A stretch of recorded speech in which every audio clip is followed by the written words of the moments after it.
حضور صلی اللہ علیہ وسلم کچھ صحابہ کے ساتھ عکاظ کا میلہ جو ہوتا تھا، بازار لگتا تھا، وہاں تشریف لے جا رہے تھے۔ راستے میں وادی نخلا پر آپ کا پڑا ہوا، رات آپ نے وہاں بسر کی۔ فجر کی نماز آپ پڑھا رہے تھے اپنے ساتھیوں کو، اور اس میں آپ نے قرآن مجید کی تلاوت کی، تو وہاں سے جنوں کا گزر ہوا، انہوں نے پورے اطمینان کے ساتھ وہاں قرآن سنا۔ ایک واقعہ تو یہ ہے، اور یہ جہاں تک تعلق ہے اس کے ثقہ ہونے کا اس روایت کا، تو ظاہر بات ہے کہ یہ صحیحین کی روایت ہے، اس کے بارے میں شک جو ہے وہ کی گنجائش نہیں ہے۔ دوسری روایت جس کو کہ زیادہ تفسیری روایات میں اور سیرت کی کتابوں میں زیادہ نقل کیا گیا ہے، وہ یہ ہے کہ حضور جب سن 10 نبوی میں طائف سے واپس آ رہے ہیں، جب مکے میں فیصلہ ہو گیا تھا ابو طالب کے انتقال کے بعد کہ اب محمد کو قتل کر دیا جائے صلی اللہ علیہ وسلم، تو حضور طائف گئے تھے، اور طائف میں آپ نے وہاں کے 3 سرداروں سے ملاقاتیں کی۔ بہرحال وہاں سے تو جواب جو ہے کوئی ان کو آپ کو پازیٹیو یا مثبت جواب نہیں ملا، واپس آ رہے تھے، اور سخت ترین دن آپ پر وہ گزرا، وہ معلوم ہے آپ، شدید ترین مشقت اور مصیبت آپ جھیل کر واپس آ رہے تھے۔ تو واپسی پر اسی وادی نخلا میں قیام ہوا۔ یہ وادی نخلا طائف اور مکے کے تقریباً درمیان میں ایک وادی ہے۔ آج کل جو لوگ وہاں جاتے ہیں تو ان کے علم میں ہے کہ 2 راستے ہیں، طریق السیل ہے اور ایک طریق الجبل ہے۔ ایک پہاڑی راستہ بنا ہے، اب جو نئی سڑک بنی ہے اس میں بڑے ایچ پیچ ہیں، بہت سے اس کے اندر موڑ ہے، جیسے پہاڑ کا ہوتا ہے، اچانک وہ چڑھائی چڑھتی ہے، تو پہاڑی سڑک ہے، جیسے مری آپ جا رہے ہیں اچھی سڑک ہے۔ اور حضور اسی راستے سے گئے تھے طائف جاتے ہیں، اس لیے کہ وہ دشوار گزار راستہ تھا، اور آپ کیونکہ خفیہ جا رہے تھے، آپ کو اندیشہ تھا کہ اہل مکہ کو اگر معلوم ہو گیا تو پیچھا بھی کریں گے اور شاید قدر پہنچائیں، لہذا حضور حضرت زید ابن حارثہ رضی اللہ تعالیٰ عنہ کے ساتھ تھے، صرف 2 اور کوئی ساتھ، اور وہ پہاڑی راستہ آپ نے اختیار کیا تھا جو نہایت دشوار تھا۔ وہ آج بھی آپ جائیں اس طریقے جبل سے تو اندازہ ہوگا کہ جب یہ سڑک نہیں تھی تو یہ راستہ کتنا دشوار۔ دوسرا راستہ طریق السیل کہلاتا ہے۔ وہ طریق السیل جو ہے وہ بہت ہی سمجھیے کہ گریجولی وہ اس کی چڑھائی ہے یا اترائی ہے۔ مکے سے طائف کی طرف جائیں گے تو چڑھائی ہے، اور طائف سے مکے کی طرف آئیں گے تو اترائی ہے، اور یہ وہ راستہ ہے جہاں پتہ ہی نہیں چلتا کہ آپ نے کوئی چڑھائی چڑھی ہے، اس قدر وہ گریجول اس کی جو ہے وہ چڑھائی یا اترائی ہے کہ پتہ ہی نہیں چلتا۔ اس راستے میں وہ نخلا کا مقام آتا ہے، وہ وادی نخلا جس میں حضور کا قیام ہوا ہے۔ یہ دونوں حدیثیں اس پر متفق ہیں کہ جو طائف سے واپسی پر بھی اگر یہ واقعہ ہوا ہے کہ فجر کی نماز میں آپ نے قرآن پڑھا اور جنوں نے سنا، تو بھی وہ نخلا کا مقام ہے، اور اگر وہ آپ اس سے پہلے کہیں خود تبلیغ کے لیے جا رہے تھے صحابہ کے ساتھ، اور اس میں عکاظ کے میلے میں، اس لیے کہ اس کا تو ہمیں روایات سے ثبوت ملتا ہے کہ چونکہ ایک بڑا میلہ لگتا تھا وہاں پر، بازار جیسے ہاٹ ہوتے ہیں ایسٹ پاکستان میں، اور مختلف پنجاب میں دیہات میں بھی بازار لگتے ہیں، اور پٹھانوں کے علاقے میں بھی اس طرح کا وہاں ایک میلہ لگتا تھا، بازار بھی میلہ بھی۔ اس میں کچھ وہ بھی ہوتے تھے، شعر و شاعری کے مقابلے بھی ہوتے تھے، اس میں فنون کے مقابلے بھی، اس میں کشتیاں بھی، اس میں خرید و فروخت بھی، اس میں دلچسپی کا سامان بھی۔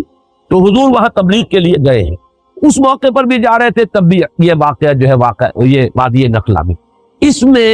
اب 2 روایات ملتی ہیں۔ سوالات اب یہ پیدا ہوتے ہیں کہ آیا یہ جو سورہ جن میں واقعہ بیان ہوا، سورہ احقاف میں بیان ہوا، آیا یہ 2 واقعے ہیں یا ایک ہے؟ بعض حضرات کی رائے یہ کہ ایک ہی واقعہ ہے جو 2 جگہ بیان ہوا، بعض حضرات کی رائے کہ نہیں، یہ 2 واقعے بالکل علیحدہ ہے۔ میری رائے جو ہے، جتنا بھی میں نے غور کیا ہے، سمجھا ہے، اس دوسری رائے کے ساتھ ہے، یہ 2 علیحدہ علیحدہ واقعے۔ نمبر 2 کہ پہلا واقعہ جو ہے وہ یہ ہے جو اب ہم پڑھ رہے ہیں سورہ جن، اس کا میرا اندازہ ہے کہ یہ سن 4، 5 یا 6 نبوی اس میں ہوا۔ یہ دور وہ تھا جب کہ حضور پر نہایت شدت کے ساتھ سختی ہو رہی، صحابہ پر تو جو کچھ ہو رہا تھا وہ ہو رہا تھا، حضرت بلال پر، حضور پر بھی وہ جو نقشہ سورہ معارج کے اندر بھی آیا ہے، فَمَا لِلَّذِينَ كَفَرُوا قِبَلَكَ مُهْطِعِينَ عَنِ الْيَمِينِ وَعَنِ الشِّمَالِ عِزِينَ، اس کا جو میں نے آپ کو پوری تفصیل بیان کی تھی کہ وہ جھپٹتے تھے جیسے کہ ہلاک کر دیں گے، مار دیں گے، تکہ بوٹی کر دیں گے، اور حضرت ابو بکر ایک موقع پر آڑے آئے ہیں تو پھر انہیں مارا، اور انہیں اتنا مارا ہے کہ وہ یہ سمجھ کر چھوڑا ہے کہ یہ اب فوت ہو چکے۔ اس قسم کا واقعہ جو ہے اس سورہ مبارکہ میں بھی آتا ہے کہ ان لوگوں کا حال یہ ہے، وَأَنَّهُ لَمَّا قَامَ عَبْدُ اللَّهِ يَدْعُوهُ كَادُوا يَكُونُونَ عَلَيْهِ لِبَتًا، حال یہ ہو گیا ہے کہ جب اللہ کا ایک بندہ کھڑا ہوتا ہے اللہ کو پکارنے کے لیے، اللہ سے مناجات کرنے کے لیے، نماز پڑھنے کے لیے، تو ایسا ہوتا ہے، محسوس ہوتا ہے کہ یہ پل پڑیں گے اس کے اوپر، جم غفیر ہجوم کر کے جو ہے اس کے اوپر حملہ کریں۔ تو یہ سورہ معارج کی آیات اور سورہ جن کی آیت جو ہے یہ ایک دوسرے سے بہت مشابہ، اور یہ صورتحال میں تفصیل سے سورہ معارج میں عرض کر چکا ہوں کہ یہ ہے سن 4 سے سن 6-7 نبوی، ابھی ہجرت نہیں ہوئی ہے، یہ آغاز وحی سے جو سن شمار ہوتے ہیں یہ اس دور کا واقعہ، جبکہ وہ واقعہ جو ہے دوسرا اس کا ذکر سورہ احقاف، وہ سن 10 نبوی کا واقعہ ہے، وہ تو اس کے بارے میں شک ہو ہی نہیں سکتا کہ وہ سفر طائف جو ہے وہ سن 10 نبوی میں۔ دوسرا آپ یہ دیکھیں گے کہ اس واقعے میں جو جن تھے وہ جن یا تو مشرک تھے یا عیسائی تھے، اس واقعے میں جو جن تھے وہ حضرت موسیٰ اور تورات کے ماننے والے، یہ دونوں جو ہے ترجمہ کریں گے تو یہ چیزیں واضح ہو جائیں گی۔ اب آئیے ترجمہ کیجئے تیزی کے ساتھ۔ قل اوحی الی، اے نبی کہہ دیجئے کہ میری جانب وحی کی گئی ہے، انہ استمع نفر من الجن، کہ سنا توجہ کے ساتھ جنوں کی ایک جماعت نے، فقالو، تو انہوں نے کہا، اب یہ صرف تذکرہ اتنا کیا واقعے کا، اب ساری گفتگو ان کی نقل ہے۔ انہوں نے قرآن سنا، اب جا کر اپنے دن کو، اپنے قوم کے لوگوں سے جو کہا، اب وہ تقریر ساری ان کی۔ یہ بھی ہو سکتا ہے کہ یہ ایک ہی مسلسل تقریر ہو، یہ بھی ہو سکتا ہے کہ مختلف مواقع پر انہوں نے جو باتیں کہی ہو ان میں سے جو چیدہ نمائندہ جملے ہیں ان کو یہاں پر جمع کر دیا۔ بلکہ یہ دوسری بات مجھے اسلوب سے زیادہ مقاربت رکھنے والی اور اس سے زیادہ قریب معلوم ہوتی۔ فقالوا انا سمعنا قرانا عجبا، تو انہوں نے کہا کہ ہم نے سنا ایک قرآن بہت عجیب، اور عجیب سے مراد ہے بہت دل کو لبھانے والا، بہت عمدہ، بہت پسندیدہ۔ یہدی الی الرشد، وہ رہنمائی کرتا ہے اس شے کی طرف کہ جو کامیابی اور فوز اور فلاح کی طرف لے جانے والی۔ فآمنا بہ، تو ہم تو اس پر ایمان لے آئے، ہم نے اس کی تصدیق کی۔ ولن نشرک بربنا احدا، اور ہم ہرگز اب شریک نہیں کریں گے اپنے رب کے ساتھ کسی بھی شے کو، کسی بھی ہستی کو۔ معلوم ہوا کہ یہ شرک مشرک تھے پہلے، اور مشرک دو ہی طرح کے تھے، یا مشرک وہ، یا مشرکین وہ عیسائی تھے جنہوں نے حضرت مسیح کو خدا کا بیٹا، یہ بھی آگے آ جائے۔ اس کی شرح کر رہے ہیں کہ اب ہم شرک نہیں کریں گے، ہم تائب ہو گئے ہیں۔ وَأَنَّهُ تَعَالَى جَدُّ رَبِّنَا، اور ہمیں تو یہ بات معلوم ہوئی، ہم پر یہ حقیقت منکشف ہو گئی کہ ہمارے رب کی شان تو بہت بلند ہے، بہت اعلیٰ ہے، بہت اعلیٰ ہے۔ مَتَّخَذَ صَاحِبَةً وَلَا وَلَدًا، اس نے نہ کسی کو اپنی جورو بنایا نہ کسی کو بیٹا بنایا۔ وَأَنَّهُ كَانَ يَقُولُ سَفِيهُنَا عَلَى اللَّهِ شَطَطًا، اور ہمارا بے وقوف یا ہمارے بے وقوف جو کچھ اللہ کی طرف منسوب کر رہے تھے وہ تو بڑی غلط بات، بڑی گستاخی کی بات، بڑی ہی گمراہ کن باتیں تھیں جو وہ کہہ رہے تھے۔ وَأَنَّا ظَنَنَّا، اور ہم یہ سمجھتے رہے، اس گمان میں رہے، اس حسن ظن میں مبتلا رہے، أَلَّن تَقُولَ الْإِنسُ وَالْجِنُّ عَلَى اللَّهِ كَذِبًا، کہ جن اور انسان اللہ کی طرف تو کوئی غلط جھوٹ منسوب نہیں کریں گے۔ ایسی کون ایسا شامت کا مارا ہوگا جو اللہ تعالیٰ کی طرف غلط بات منسوب کرے؟ لیکن ہمیں معلوم ہوا کہ ہمارے یہ لوگ، ہمارے یہ لیڈر کہہ لیں، جو بھی کہیں، ہمیں بہت غلط پٹیاں پڑھاتے رہے۔ ہم اس گمان میں رہے، انا ظننا لن تقول الانس والجن علی اللہ کذبا، اللہ کی طرف غلط بات ہے۔ وانه كان رجال من الانس يعوذون برجال من الجن، اور یہ کہ انسانوں کے بہت سے مرد پناہ طلب کیا کرتے تھے جنوں میں سے بہت سے مردوں کی، جنوں میں سے بہت سے افراد کی، تو اس سے ان کی سرکشی میں اور اضافہ ہو گیا۔ یہ میں بعد میں تفصیل سے کروں گا، بلکہ یہاں تھوڑی سی وضاحت ہو ہی جائے کیونکہ جنات کے بارے میں بیان کر چکا ہوں۔ عرب میں ایک رواج یہ تھا کہ وہ یہ سمجھتے تھے کہ ہر وادی کا ایک جن ہوتا ہے جو اس کا مالک ہوتا ہے، رب ہوتا ہے۔ رب کے اصل معنی مالک کے، لہذا جب بھی کبھی ان کا قافلہ کہیں رات کو قیام کرتا تھا کسی وادی میں تو پکار کر کہتے تھے کہ ہم اس وادی کے رب یا اس وادی کے جن کی پناہ میں آتے ہیں، ہم اس کی پناہ کا رکھتے ہیں۔ یہ ان کا عقیدہ تھا کہ پھر کوئی شگردن نہیں پہنچاتی،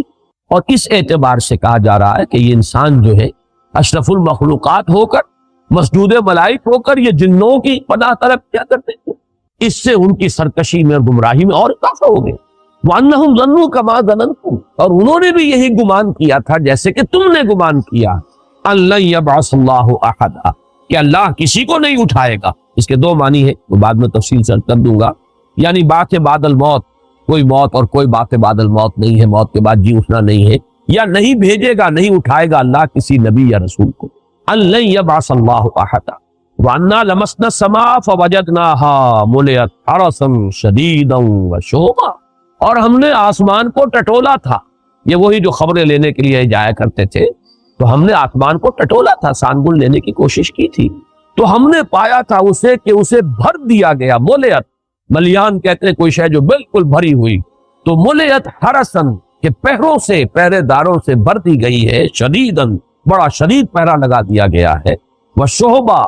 اور یہ جو شہاب ثاقب ہے ان کا بڑا سٹاک جمع کر لیا گیا، میزائل کھڑے ہوئے وہاں پہ کہ اب اگر کوئی جائے گا تو پھر اس کا پیچھا جو ہے وہ میزائل کرے گا وہ شہاب ثاقب۔ وَأَنَّا كُنَّا نَقْعُدُ مِنْهَا مَقَاعِدَ لِلسَّمْعِ اور ہم تو بیٹھا کرتے تھے وہاں اپنے مورچوں میں سننے کے لیے۔ مقعد کہتے ہیں بیٹھنے کی جگہ، یہ سورہ آل عمران میں یہ لفظ آیا ہے، اِسْتُبَوِّئُ الْمُؤْمِنِينَ مَقَاعِدَ لِلْقِتَالِ، اے نبی وَإِذْ غَدَوْتَ مِنْ أَهْلِكَ جب آپ اپنے گھر سے نکلے تھے صبح کے وقت اہل ایمان کو مورچوں میں بٹھا رہے تھے، مورچہ بند کر رہے تھے، تو ان کی بھی کوئی جگہ ایسی تھی جہاں یہ طاق میں بیٹھتے تھے اور وہ وہاں پر بیٹھ کر پھر وہ ملائکہ کی باتیں سنتے تھے، اور اس سے جو چیزیں ملتی تھی آ کر وہ ان اپنے جو ان کے کلائنٹس تھے یہاں انسانوں میں سے جو کاہن وغیرہ ان کے وہ کانوں میں پھونکے مارتے تھے، اس سے ان کا دھندا چلتا تھا۔ تو ہم بیٹھا کرتے تھے اس آسمان میں اپنے مورچوں میں، اپنی جگہوں پر، کمین گاہوں میں، کمین گاہ کا لفظ زیادہ مناسب ہوگا مورچے سے، اپنی کمین گاہوں میں ہم بیٹھا کرتے تھے۔ فَمَن يَسْتَمِعِ الْآنَ يَجِدْ لَهُ شِهَابًا رَصَدًا تو جو کوئی اب سننے کی کوشش کرے گا وہ اپنی گھات میں پائے گا ایک شہاب، رصد کہتے ہیں گھات میں ہونا کسی کا،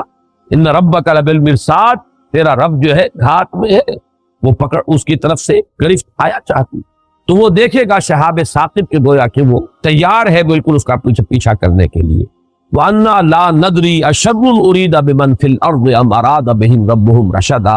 اور یہ کہ ہمیں یہ معلوم نہیں ہے، ہم یہ نہیں جانتے کہ آیا زمین والوں کے ساتھ جو زمین میں بس رہے ہیں ان کے ساتھ کسی شر کا ارادہ کیا گیا ہے، ام اراد بہم ربہم رشدا یا ان کے رب نے ان زمین والوں کے ساتھ انسانوں کے ساتھ کسی بھلائی کا، خیر کا، رشد کا ارادہ فرمایا، یہ ہم نہیں جانتے کہ نتیجہ اس کا کیا نکلے گا۔ وَأَنَّا مِنَّا الصَّالِحُونَ وَمِنَّا دُونَ ذَلِكَ اب وہ آپس میں گفتگو کر رہے ہیں، دیکھیں ہم میں بھی کچھ صالح بھی ہیں یا تھے رہے ہیں، اچھے لوگ بھی رہے ہیں جنوں میں،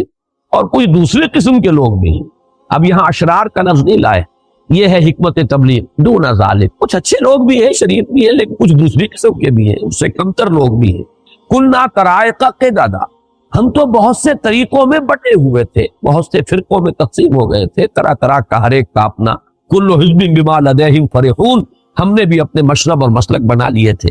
وَأَنَّا ظَنَنَّا اور ہم نے یہ بات اچھی طرح جان لی، پورا یقین ہمیں ہو گیا، أَلَّن نُعْجِزَ اللَّهَ فِي الْأَرْضِ کہ ہم اللہ کو نہ تو زمین کے اندر ہرا سکیں گے، عاجز کر سکیں گے، یعنی اللہ کی پکڑ سے اپنے آپ کو بچا سکیں، وَلَن نُعْجِزَهُ هَرَبًا نہ ہی کہیں بھاگ کر کائنات کے اندر جو ہے کہیں ہمارے لیے چھپنے کی جگہ ہے۔ وَأَنَّا لَمَّا سَمِعْنَا الْهُدَىٰ اور ہم نے تو بھائی جب یہ ہدایت والی بات سنی ہے، یہ رہنمائی ہم نے سنی ہے، ہم تو ایمان لے آئے۔ فَمَن يُؤْمِن بِرَبِّهِ فَلَا يَخَافُ بَخْسًا وَلَا رَهَقًا تو جو کوئی بھی اپنے رب پر ایمان لائے گا اسے کوئی خوف نہیں ہوگا، کوئی اندیشہ نہیں اسے کرنا چاہیے، نہ اس کا کہ اس پہ کوئی کمی کی جائے گی اور نہ اس کا کہ اس پر کوئی زیادتی کی جائے، لا يَخَافُ بَخْسًا وَلَا رَهَقًا وَأَنَّا مِنَّا الْمُسْلِمُونَ وَمِنَّا الْقَاسِطُونَ اب ذرا بات کو کھولا اور دیکھو ہم میں سے مسلم بھی ہیں، فرما بردار بھی ہیں، اور قاسطون بھی ہیں، نا انصاف بھی ہیں، زیادتیاں کرنے والے بھی ہیں۔ فمن اسلم تو جو اسلام لایا، جس نے کہ اطاعت قبول کی، فاولئک تحروا رشدا تو انہوں نے تو رشد اور ہدایت اور کامیابی اور سعادت جو ہے اس کو حاصل کر لیا، اندازہ کر کے اس کا پتہ چلا لیا۔ واما القاسطون فکانوا لجہنم حطبا اور یہ بھی جان لو کہ جو ظالم ہیں، ظلم کرنے والے ہیں، زیادتی کرنے والے ہیں، تو وہ تو پھر جہنم کا ایندھن بن کر۔ یہ ہے وہ 15 آیات، یہ ہے ان کا کلام کہ جو انہوں نے اپنی قوم سے کیا ہے۔ اب ذرا آ جائیے، میں چاہتا ہوں کہ وہ بہت مختصر ہے، دوسرا مقام جو ہے سورہ احقاف کا، اس میں صرف 4 آیتیں ہیں۔ وَإِذْ صَرَفْنَا إِلَيْكَ نَفَرًا مِنَ الْجِنِّ اور اے نبی یاد کیجئے جب کہ ہم نے آپ کی طرف رخ پھیر دیا جنوں کی ایک جماعت، یہاں بھی لفظ نفر آیا، اس کی وضاحت میں بعد میں کروں گا، جنوں کی ایک جماعت، ایک گروہ کو آپ کی طرف پھیر دیا، آپ کی طرف رخ کی۔ یستمعون القرآن وہ پوری توجہ کے ساتھ قرآن سنتے رہے۔ فلما حضروہ تو جب وہ وہاں موجود تھے، سن رہے تھے، قالوا انصتوا انہوں نے ایک دوسرے سے کہا خاموش، پوری توجہ سے سنو۔ اب دیکھیں یہ وہی 2 الفاظ ہیں جو قرآن میں آئے، اذا قرئ القرآن فاستمعوا له وانصتوا جب قرآن پڑھا جا رہا ہو تو پوری توجہ کے ساتھ کان لگا کر اسے سنو اور خود خاموش آواز سے. وہی انہوں نے آپس میں کہا تو چپ ہو جاؤ، خاموش ہو جاؤ، توجہ سے سنو. بہت اعلیٰ کوئی کلام ہے جو اس وقت یہ صاحب جو ہے یہ پڑھ رہے ہیں. فلما حضروہ قالوا انصتوا، فلما قضی، جب وہ قرات پوری ہو گئی، ختم ہو گئی، فجر کی نماز تھی، حضور نے نماز ختم کر لی. ولوا الی قومہم، تو وہ اب چلے گئے پیٹھ موڑ کر اپنی قوم کی طرف. منذرین، انہیں بھی خبردار کرنے کے. قالوا، اور وہ خبردار کرنا کیا تھا؟ کہا انہوں نے یا قومنا، اے ہماری قوم، انا سمعنا کتابا انزل من بعد موسیٰ، ہم نے سنی ہے ایک کتاب جو نازل کی گئی ہے موسیٰ کے بعد، یعنی تورات کے بعد. مصدقا لما بین یدیہ، اور وہ تصدیق کرتے ہوئے آئی ہے اس کی کہ جو اس کے سامنے موجود ہے، یعنی تورات کی تصدیق کرتے ہوئے آئی ہے. تورات کی تکذیب نہیں کرتی، تصدیق کرتی. یہدی الی الحق، اور وہ تو حق کی طرف رہنمائی کر رہی ہے، صحیح راستہ دکھانے والی ہے، ہدایت جو ہے دینے والی ہے. وَإِلَىٰ طَرِيقٍ مُسْتَقِيمٍ، سیدھے راہ کی طرف رہنمائی فرمانے والی ہے. یا قومنا اجیبوا داعی اللہ، اے ہماری قوم لبیک کہو اللہ کی طرف بلانے والے کی پکار پر. لبیک کہو، لب کو فوراً تصدیق کرو، فوراً ایمان لاؤ. یغفر لکم من ذنوبکم، اللہ تعالیٰ بخش دے گا تمہارے گناہوں میں سے. یہ بات سورہ نوح میں آ چکی ہے. من ذنوبکم یعنی جو ایمان لانے سے پہلے کے گناہ ہیں وہ سب معاف ہوتا ہے، اس کے بعد کا معاملہ جو ہے وہ ایک نیا حساب کتاب وہ شروع ہوگا. وَيُجِرْكُم مِّنْ عَذَابٍ أَلِيمٍ، اور تمہیں چھٹکارا دے دے گا دردناک عذاب سے اگر تم ایمان لاؤ گے اس کتاب پر اور اس داعی اللہ کی دعوت جو ہے اس کی پکار پر لبیک کہو گے. وَمَن لَا يُجِبْ دَاعِيَ اللَّهِ، اور جو کوئی اللہ کی طرف پکارنے والے کی پکار پر لبیک نہیں کہتا، فَلَيْسَ بِمُعْجِزٍ فِي الْأَرْضِ، تو وہ پھر اللہ کو عاجز کرنے والا نہیں ہے زمین میں. وَلَيْسَ لَهُ مِن دُونِهِ أَوْلِيَاء، اور نہیں ہے اس کے لیے اللہ کے سوا کوئی مددگار اور پشت پناہ. اولئک فی ضلال مبین، یقیناً وہ تو کھلی گمراہی کے. یہ 4 آیات ہیں سورہ احقاف کی اور یہ 15 آیات ہیں سورہ جن. پھر ذہن میں تازہ کر لیجئے. پہلا سوال یہ ہے آیا یہ دونوں ایک ہی واقعے کی 2 تفسیریں ہیں یا یہ 2 علیحدہ واقعے؟ میری رائے یہ ہے کہ یہ 2 علیحدہ واقعے. پہلا واقعہ زمانی اعتبار سے جو سن 4 سے سن 7 تک اس عرصے میں کہیں ہوا ہے، جبکہ فزیکل پرسیکیوشن اپنے پورے عروج کو پہنچ چکی تھی، اس وقت یہ واقعہ ہوا ہے. اور یہ واقعہ جیسے کہ روایت میں آیا ہے جو صحیح بخاری صحیح مسلم وغیرہ میں موجود ہے حضرت عبداللہ ابن عباس رضی اللہ تعالیٰ عنہما سے، یہ حضور جب تشریف لے جا رہے تھے صحابہ کی ایک جماعت کے ساتھ عکاظ کے میلے کی طرف، تو رات کا پڑاؤ جو ہے وادی نخلا میں ہوا اور وہاں آپ نے فجر کی نماز میں پڑھا. یہ واقعہ ہو، اس میں جو جن ہیں صاف اندازہ ہو جاتا ہے کہ انہیں کوئی خاص اندازہ نہیں تھا، صرف انہیں یہ پتا چلا تھا کہ آسمانوں پر پہرا لگ گیا، کوئی خاص بات ضرور ہے، کہیں شاید کسی نبوت کا ظہور ہوا ہو، کوئی خاص معاملہ ضرور ہے، ورنہ یہ پہرے نہیں ہوتے تھے. ہم تو یہاں بیٹھا کرتے تھے، سانبل لیتے تھے، کاہنوں کو جا کے کانوں کے اندر پھونکے مارتے تھے، ہمارا دھندا چل رہا تھا. یہ پہرے جو لگ گئے کوئی خاص واقعہ. اب وہ تلاش کے اندر نکلے ہوئے ہیں کہ اچانک ان کا گزر وہاں سے ہو گیا، ان پر پورا عقدہ کھل گیا اور انہوں نے پہچان لیا کہ یہ اللہ کے نبی ہیں. اور یا تو وہ عیسائی تھے، حضرت عیسیٰ کے ماننے والے، اور وہ عیسائی کے جو تثلیث کے قائل ہیں، جنہوں نے اس وقت کی جو تثلیث تھی، یہ بھی جان لیجئے اس میں 2 تثلیثیں ہیں دنیا میں. ایک تثلیث ہے اللہ اور حضرت مریم اور حضرت عیسیٰ، یہ تثلیث تھی ابتدائی تثلیث. اور ایک تثلیث ہے خدا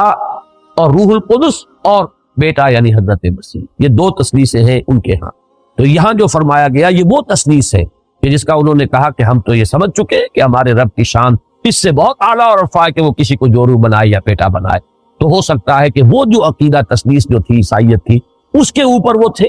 یا پھر وہ مشرکین تھے، اس لیے کہ مشرکین نے بھی جو مشرکین عرب تھے انہی کے دین پر تھے وہ، اس لیے کہ وہ فرشتوں کو خدا کی بیٹیاں کہتے، اور انہوں نے جو بات سمجھی ہے پوری طرح تفصیل سے بیان کی ہے. جبکہ یہ جو دوسرا واقعہ ہے یہ سن 10 نبوی کا ہے، جبکہ حضور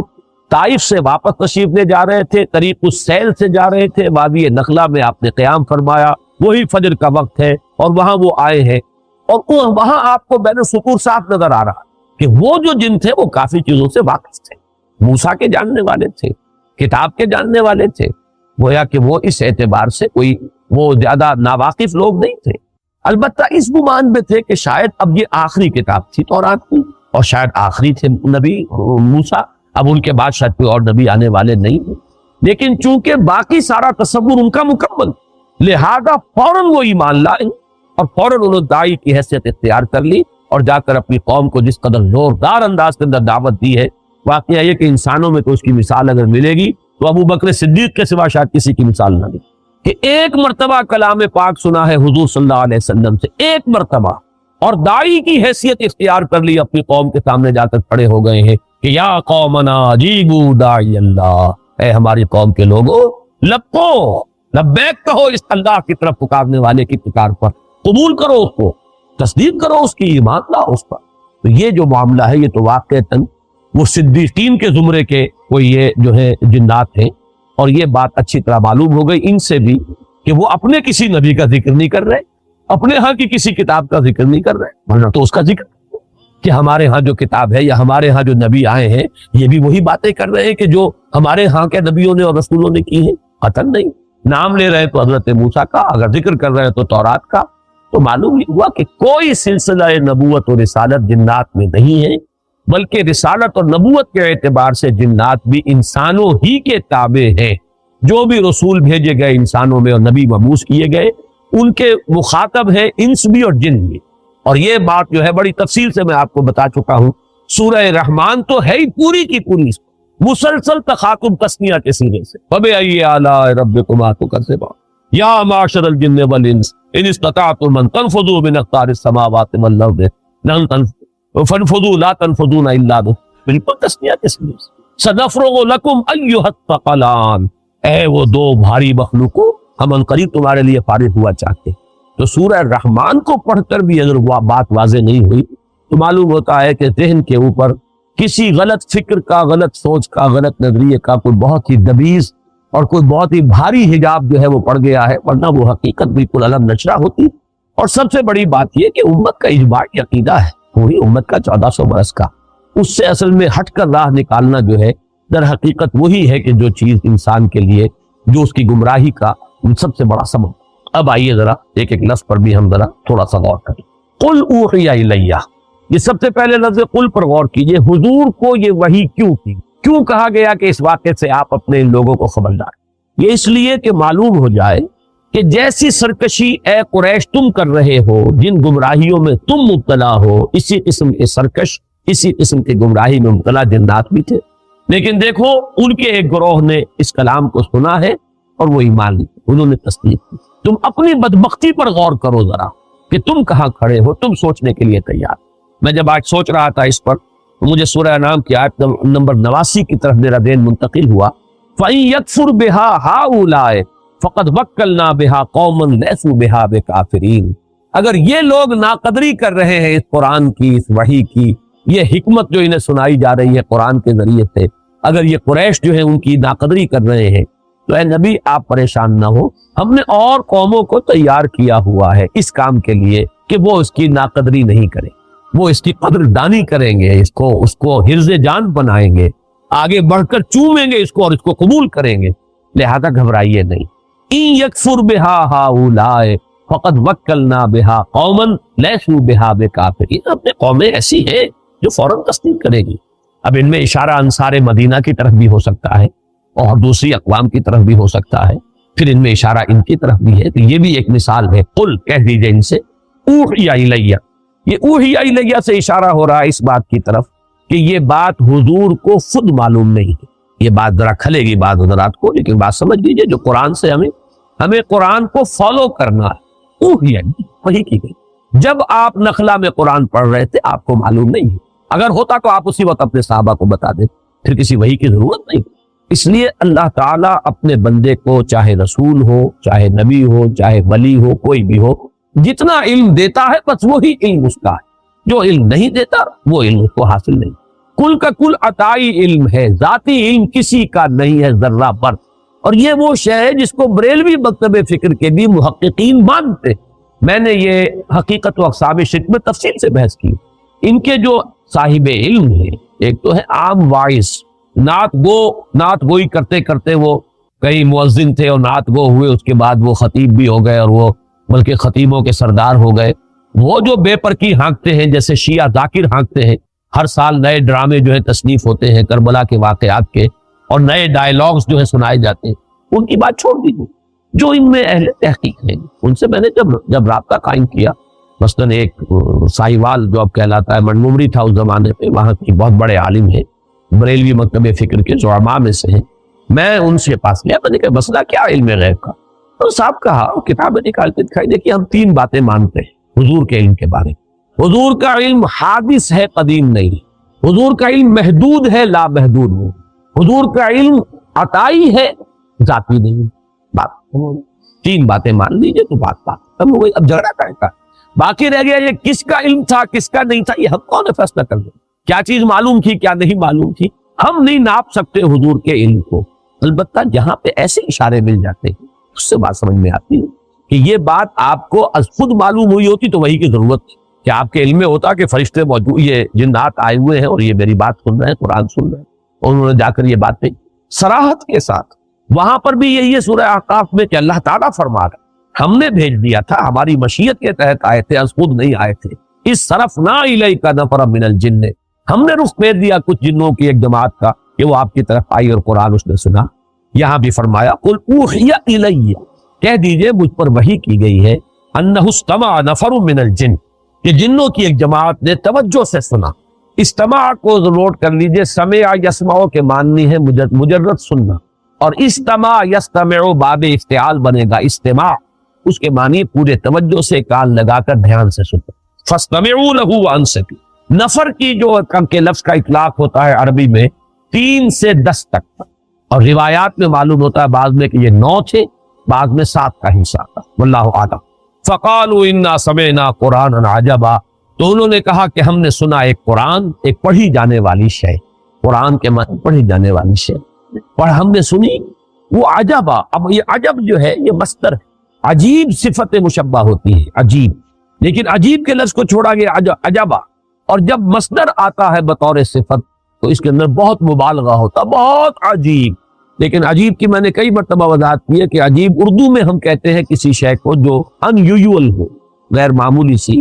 عام حالت سے علیحدہ۔ عربی میں عجیب کے معنی ہے نہایت دل کو لبھانے والی، دل کو پسند آنے والی، جو آیا ہے قرآن مجید میں سورہ احزاب میں کہ حضور کو ایک موقع پر حکم دیا گیا کہ اب آپ مزید کوئی نکاح نہیں کرتے۔ وَلَوْ أَعْجَبَكَ حُسْنُهُنَّ، چاہے کسی خاتون کا حسن جو ہے آپ کو بہت ہی پسند آ جائے، دل کو لبھائے، لیکن اب نکاح کی آپ پر پابندی، آئندہ آپ کوئی اور نکاح نہیں۔ تو یہ عجب جو ہے در حقیقت یہ لفظ جو ہے عجیب، تو یہ کسی عجیب و غریب شے کو نہیں کہتے بلکہ دل کو لبھانے والی، بہت پسند آنے والی۔ ہم نے سنا ایک قرآن جو بڑا ہی دل کو لبھانے والا تھا۔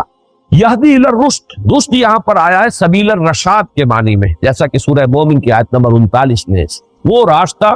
رشد جو ہے بڑا جامع لفظ ہے۔ آپ 4 الفاظ بار بار دیکھیں گے قرآن میں، فوز فائزون سے بنا، فلاح جس سے مفلحون بنا، سعید یعنی خوشبخت، اور یہ رشید جس سے بنا ہے رشد۔ رشد، فوز، فلاح، ویسے تو اب الفاظ جب بولتے ہیں تو اس کو ہم اس طریقے سے جمع کر لیتے ہیں، ان میں سے ہر ایک کا اپنا ایک مفہوم ہے۔ تو اس میں رشد کا لفظ جو ہے اس میں بہت سی چیزیں جمع ہو جاتی ہیں، خوبی، نیکی، بھلائی، علم، سچائی، یہ تمام چیزیں جمع ہوں گی تو رشد۔ یہدی الی الرشد یعنی یہدی الی سبیل الرشاد، فآمنا بہ، تو ہم اس پر ایمان لے آئے، ولن نشرک بربنا احدا، یہ لام نون کے ساتھ جو نفی آتی ہے عربی زبان میں انتہائی تاکیدی، عزم مصمم ہے، اب ہم اپنے رب کے ساتھ کسی کو شریک نہیں۔ اس میں اندازہ ہو رہا ہے کہ کس قدر انہیں پچھتاوا ہوا ہے کہ ہم کن حماقتوں میں مبتلا رہے، ہم کن گمراہیوں کے اندر جو ہے وہ ہم گرفتار رہے، کن وادیوں میں بھٹکتے رہے تھے، ہم پر تو حقیقت منکشف ہوئی۔ اللہ تعالیٰ یہی جذبہ ہمیں عطا فرمائے کہ ہم بھی کبھی اپنی سابقہ زندگی پر اس اعتبار سے پشیمان ہو، جتنی پشیمانی ہوگی اتنے ہی درجے میں عزم ہوگا اصلاح کا، اور ارادہ بنے گا اپنے آپ کو بدلنے کا۔ تو یہ در حقیقت ان کی اس پشیمانی کا جو ہے ایک پیمانہ ہے، فلن نشرک بربنا احدا وانہ تعالی جد ربنا ما اتخذ صاحبۃ ولا ولدا، ہمارے رب کی شان تو بہت بلند، یہ جد کا لفظ ہماری ثنا میں آتا ہے، سبحانک اللہم وبحمدک، تعالی جدوں کا، تیری شان بہت بلند ہے، انہ تعالی، وہی لفظ ہے وہاں پر ثنا میں، ہمارے رب کی شان بہت بلند ہے، اس سے بہت اعلیٰ عرفہ منزہ ہے کہ وہ کسی کو جورو بنائے یا بیٹا بنائے۔ یہ بات سمجھ لیجئے یہ چیز اللہ کے شایان شان میں کیوں نہیں؟ اس لیے کہ یہ شرک کی بدترین صورت ہے۔ اقسام شرک میں اس کو تفصیل سے بیان کرتا ہوں، میرے کیسٹس بہت پھیلے بھی ہیں، عام جو ہے، اور بہت پسند کیے گئے الحمدللہ۔ اس لیے کہ بدترین شرک شرک فی الذات بنتا ہے، باقی شرک فی الصفات ہے، شرک فی الحقوق ہے، شرک فی العبادت ہے، یہ شرک فی الذات ہے، سب سے زیادہ مکروہ شرک، اللہ کا سب سے زیادہ غضب اس پر بھڑکتا، جیسے کہ سورہ کہف کی آیات وَيُنذِرَ الَّذِينَ قَالُوا اتَّخَذَ اللَّهُ وَلَدًا مَا لَهُم بِهِ مِنْ عِلْمٍ وَلَا لِآبَائِهِمْ كَبُرَتْ كَلِمَةً تَخْرُجُ مِنْ أَفْوَاهِهِمْ إِنْ يَقُولُونَ إِلَّا كَذِبًا فَلَعَلَّكَ بَاخِعٌ نَفْسَكَ عَلَىٰ آثَارِهِمْ إِن لَّمْ يُؤْمِنُوا بِهَٰذَا الْحَدِيثِ أَسَفًا۔ اس سے بھی کہیں زیادہ پرجلال انداز ہے وہ سورہ مریم، وَقَالُوا اتَّخَذَ اللَّهُ وَلَدًا وَقَالُوا اتَّخَذَ الرَّحْمَٰنُ وَلَدًا لَقَدْ جِئْتُمْ شَيْئًا إِدًّا تَكَادُ السَّمَاوَاتُ يَتَفَطَّرْنَ مِنْ فَوْقِهِنَّ يتفطرن منه وتنشق الارض وتخر الجبال حتى ان دعوا للرحمن ولدا وما ينبغي للرحمن ان يتخذ ولدا۔ پہاڑ گر پڑنے کو ہے، زمین شق ہونے کو ہے، آسمان پھٹ پڑنے کو ہے، اس گستاخی پر کہ انہوں نے اللہ کے لیے کہا ہے کہ بیٹا اس نے بنا، اور اللہ کے شایان شان ہی نہیں کہ بیٹا بنائے، آخر کیا بنے؟ تجزیہ کیجئے، بیوی در حقیقت کسی کے نوع سے ہوتی ہے، لہذا بالکل برابر ہے۔ انسانوں میں نوع ایک ہے، مرد اور عورت نوع تو ایک ہے، جن سے دو ہیں لیکن باقی تو ہر اعتبار سے بعضکم من بعض، نوع تو ایک ہی ہے، جس کو آپ کہتے ہیں بایولوجی میں سپیشیز تو ایک ہے، سیکسز دو ہیں، تو ایک نوع ہوا، گویا کہ اگر کوئی دو روح ہے کسی کی تو اسی کی نوع سے ہے، اور بیٹا ظاہر بات ہے کہ وہ تو در حقیقت وہ بھی اسی کی نوع میں سے ہے، بیٹا جو بھی ہوگا آخر گھوڑے کے ہاں جو پیدا ہوگا گھوڑا ہے، گدھے کے ہاں جو پیدا ہوگا گدھا ہے، انسان کے ہاں جو پیدا ہوگا انسان، تو اللہ کے ہاں جو پیدا ہوگا وہ اللہ۔ یہ ہے در حقیقت شرک کی وہ بدترین صورت کہ ہر اعتبار سے اللہ کے ساتھ بالکل مساوی کر دینا والا معاملہ جو اس شرک میں آتا ہے کہ اس کے لیے کسی کو جورو یا اس کے لیے کسی کو بیٹا قرار دیتا ہے، اولاد قرار، وہ تو بالکل نوع ہی ایک ہو گئی، ایک درجہ ہے، سید زیادہ سید ہے، مغل زیادہ مغل ہے، راجپوت کا بیٹا راجپوت ہے، تو اللہ کا بیٹا تو مکمل سدھا ہے، بالکل برابر کا ہے، کفو ہے، ہم پلہ ہے، مد مقابل ہے۔ تو یہ ہے در حقیقت انہو تعالی جد ربنا، ہمارے رب کی شان بہت بلند ہے، وہ اس سے بہت اعلیٰ اور ارفع ہے۔ وَمَتَّخَذَ صَاحِبَةً وَلَا وَلَدًا وَأَنَّهُ كَانَ يَقُولُ سَفِيهُنَا عَلَى اللَّهِ شَطَطًا۔ یہ سفیہ جو ہے یہ واحد کے لیے بھی آتا ہے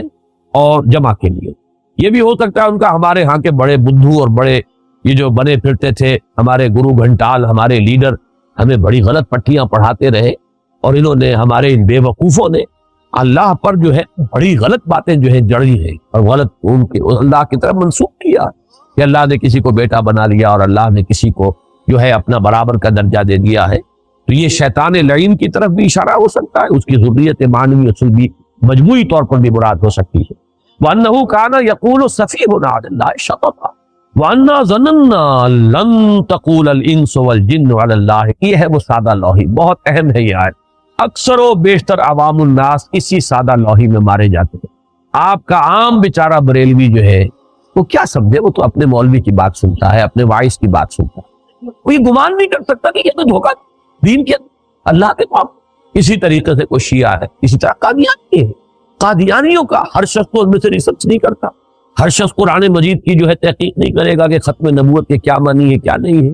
اب جو بھی ان کے ہاں ان کے وہ بٹگر ہیں، ان کے گرو گھنٹال ہیں جو پڑھاتے ہیں، وہ اپنے اسی خیال کے اندر کس طرح میں دھوکہ دیں گے، کیوں دھوکہ دیں گے؟ تو عوام الناس دھوکہ کھاتے ہیں اپنے رہنماؤں سے، اور اسی وجہ سے کھاتے ہیں کہ وہ یہ گمان نہیں کر سکتے کہ ہمیں دھوکہ کس لیے دھوکہ دیں گے، اللہ کے اوپر کوئی غلط بات کریں گے۔ وَأَنَّا ظَنَنَّا أَن لَن تَقُولَ الْإِنسُ وَالْجِنُّ عَلَى اللَّهِ كَذِبًا۔ ہم نے یہ گمان کیا، ہم اس خوش فہمی میں رہے، ہم یہی سمجھتے رہے کہ جن اور انس ایک دوسرے کے بارے میں جھوٹ بول دیں، اللہ کے بارے میں جھوٹ بول دیں۔ وہ جس کو کہتے ہیں فارسی میں کہ بازی بازی بارش بابا ہم بازی، یہ تم کھیل کر رہے ہو، استہزاء کر رہے ہو کہ اپنے باپ اور دادا کی داڑھیوں کے ساتھ بھی کھیل کرو گے، بارش بابا ہم بازی۔ تو یہ جھوٹ جو ہے تراشنا اور جھوٹ جڑ دینا چاہیے اللہ پر جھوٹ۔ ہم نے یہ سمجھا کہ انسان ایسی حرکت تو نہیں کریں گے، یہ جنات ایسی حماقتیں تو نہیں کریں گے۔ وَأَنَّهُ كَانَ رِجَالٌ مِّنَ الْإِنسِ يَعُوذُونَ بِرِجَالٍ مِّنَ الْجِنِّ فَزَادُوهُمْ رَهَقًا، اور یہ کہ بہت سے مرد جو تھے یا انسانوں میں سے بہت سے لوگ وہ پناہ طلب کرتے تھے جنوں میں سے لوگوں کی، اس سے ان کی سرکشی میں اور اضافہ ہو گیا۔ اب یہاں امکان ہے کہ یہ زادوہم رہقا، زادو کے اندر ایک ضمیر ہے فاعلی، انہوں نے اضافہ کر دیا، ہم ضمیر مفعولی ہے ان کے لیے یا ان میں،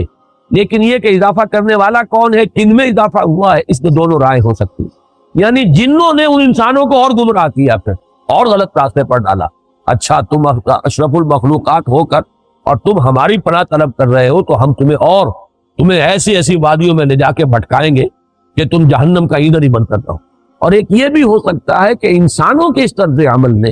ان شیاطین جن کے اندر جو نشہ ہے اور چڑھا دیا، یہ ہماری پناہ طلب کر رہے ہیں، تو گویا کہ ان میں سرکشی، اپنا غرور، تکبر، تمرد، شیطنت، سرکشی جو ہے وہ اور بڑھ گئی۔ تو یہ دو طرفہ ہے، زادوہم رہقا، یہ گویا کہ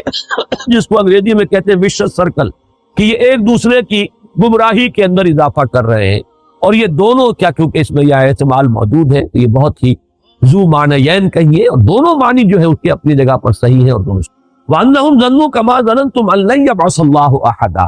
اور یہ کہ انہوں نے بھی یہی گمان کیا تھا، انسانوں نے بھی، جیسے کہ تم لوگ گمان کیے بیٹھے ہو کہ اللہ کسی کو نہیں اٹھائے گا، ہرگز نہیں اٹھائے گا کسی کو۔ ہمارے جدید مفسرین میں سے اکثر نے مراد لیا ہے کہ یہ بعث بعد الموت ہے، اس کے بعد کہ جیسے تم سمجھتے ہو کہ بس مرنے کے بعد کوئی زندگی نہیں، کوئی اٹھایا نہیں جانا ہے، کوئی حساب کتاب نہیں ہے، ویسے ہی انسان بھی اس حماقت میں مبتلا۔ لیکن یہ کتاب نازل ہوئی ہے، اللہ نے اپنے ایک بندے کے اوپر ہدایت اتار دی ہے، اور اب یہ حقیقت منکشف ہو گئی ہے کہ ہمیں تو اٹھایا جائے گا، حساب کتاب ہوگا، جواب طلبی ہوگی، جزا و سزا ہوگی۔ دوسری رائے یہ ہے کہ لن یبعث اللہ احد سے مراد ہے بعثت رسول، کہ وہ بھی اس گمان میں تھے جیسے کہ تم اس گمان میں ہو کہ اب کوئی اور رسول آنے والا نہیں۔ میرے نزدیک یہ دوسرا مضمون ہے یہاں پر، اور یہ اللہ کا شکر ہے کہ مولانا شبیر احمد عثمانی رحمۃ اللہ علیہ نے اس کو زیادہ اہمیت دی۔ میں اپنی رائے کے ساتھ جہاں بھی کہیں کسی ایسی شخصیت کی رائے جو ہے اس کو پا لیتا ہوں تو پھر اطمینان ہو جاتا ہے کہ متفق گردید رائے بو علی با رائے من، تو ایک اطمینان اور اعتماد ہوتا ہے۔ میرے نزدیک یہاں پر مراد بعث بعد الموت نہیں ہے، بلکہ رسولوں کا اٹھایا۔ اس کی وجہ کیا ہے اس پہ سمجھ لیجیے اچھی طرح۔ در حقیقت تار نبوت و رسالت، تار کا لفظ استعمال، یہ تو ایک ایسی ہے، ثم ارسلنا رسلنا تترا، یہ تترا کا لفظ جس سے لفظ متواتر بنا، پھر ہم نے پے پے اپنے رسول بھیجے، تو رسولوں کا تار ٹوٹا ہی نہیں۔ البتہ حضرت مسیح اور حضور کے مابین 600 برس کا فصل، اس کو فترت اولا کہتے ہیں۔ یہ پہلی مرتبہ یہ اتنا بڑا وقفہ آیا ہے نبوت اور رسالت کے سلسلے میں حضرت مسیح علیہ السلام اور حضور کے مابین کے وقفے کو۔ اسی لیے قرآن مجید کی ایک آیت میں، یہ سورہ مائدہ کی آیت ہے 19ویں، وہاں پہ الفاظ ہے یا اہل الکتاب قد جاءکم رسولنا یبین لکم علی فترۃ من الرسل ان تقولوا ما جاءنا بشیر ولا نذیر فقد جاءکم بشیر ونذیر واللہ علی کل شیء قدیر۔ تو یہ فترت وحی کا دور تھا، 600 برس بیت گئے تھے، تو ایک گمان کرنے کی گنجائش تھی کہ شاید سلسلہ ختم ہو چکا، اب شاید کوئی کتاب آنے والی نہیں، اب شاید کوئی رسول آنے والے نہیں۔ اور جن لوگوں نے حضرت مسیح تک بھی جن کی رسائی نہ ہوئی اور صرف حضرت موسیٰ ہی کو جانتے ہوں، وہ تو سمجھیے کہ بہت طویل سے بیت چکا۔ اس اعتبار سے گمان پیدا ہوا کہ شاید بس نبوت و رسالت کا سلسلہ منقطع ہو چکا ہے، اب اللہ کسی کو نہیں اٹھائے گا۔ میرے نزدیک یہ اس آیت کا مفہوم جو ہے یہ زیادہ قرین قیاس ہے، اور مولانا شبیر احمد عثمانی